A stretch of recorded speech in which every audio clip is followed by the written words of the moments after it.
Prajurit Batalion OBTF Kaskad Donetsk menghancurkan meriam swagerak howitzer Krab Ukraina di dekat Bogoyavlenka, Donetsk. Meriam kiriman Polandia ini terekam drone pengintai menyerang posisi pasukan Rusia. Serangan drone Lancet Rusia kemudian datang menghancurkan meriam bantuan Polandia ini.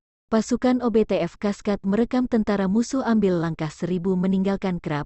Demikian keterangan video di media resmi OBTF Kaskad, tanggal 15 Februari. OBTF Kaskad Donetsk resmi bergabung ke Angkatan Darat Rusia setelah Donetsk resmi jadi bagian Federasi Rusia melalui referendum.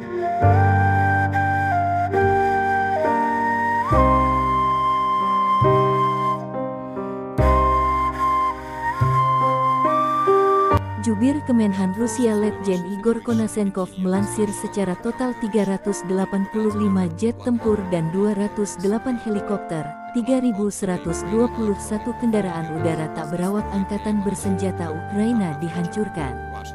Termasuk 404 sistem rudal anti-pesawat, 7.859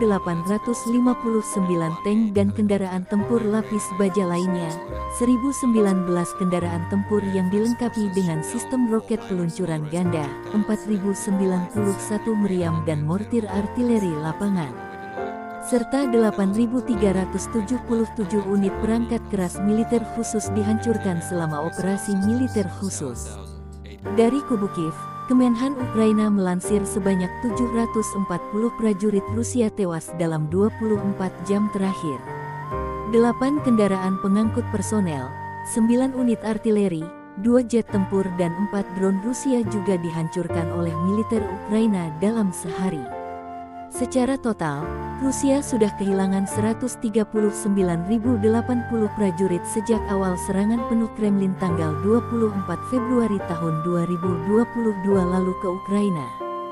Termasuk 3.286 tank, 2.299 unit artileri, 298 jet tempur dan 286 helikopter Rusia dihancurkan. Terima kasih sudah nonton.